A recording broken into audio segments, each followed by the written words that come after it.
Hello guys, my name is Alex, this is my vlog about life in Ukraine, and today I'm gonna be answering your questions.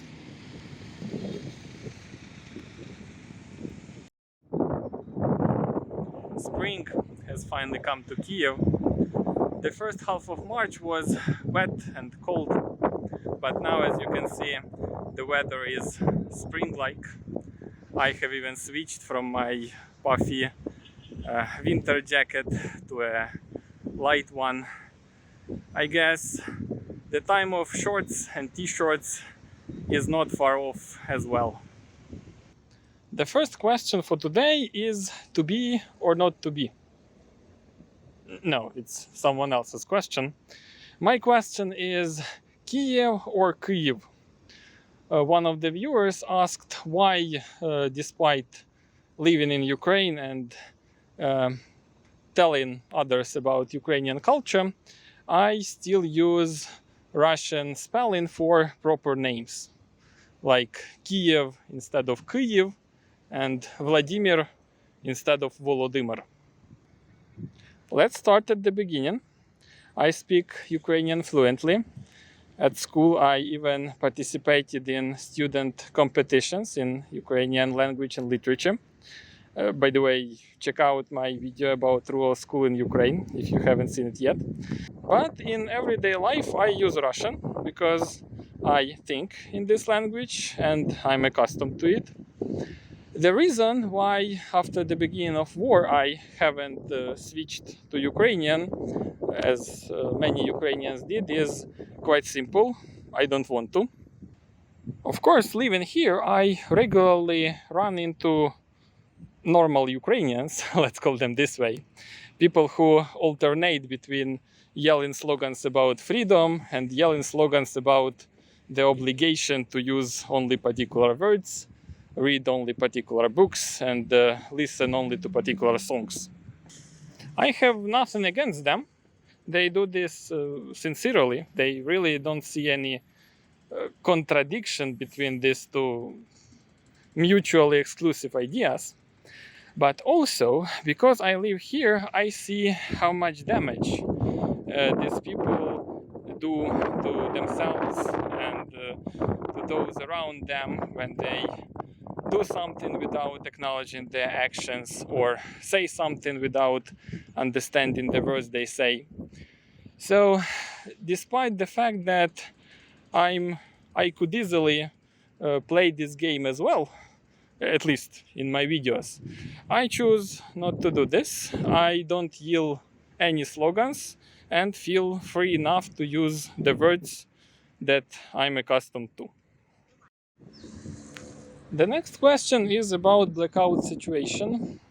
I started my channel from reports on blackout situation, so it's no wonder that people wonder about it.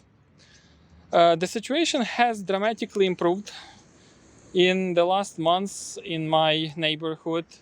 The electricity had gone out only a few times for only a few hours. I have even forgotten the schedule of rolling blackouts, which used to completely determine my lifestyle from November to February.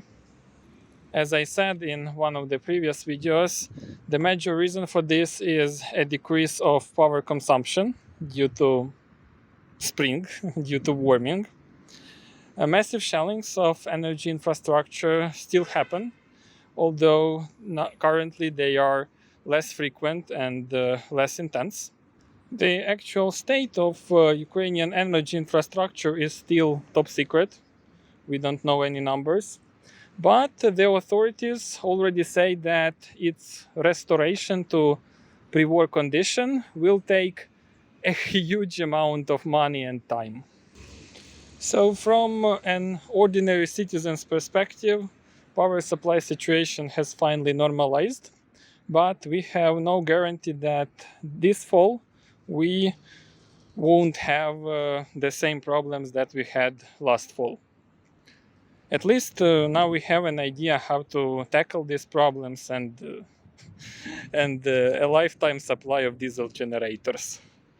The last question for today is sponsored by my colleague from France, who was a bit surprised when he learned that Ukrainian volunteers get paid for their volunteering.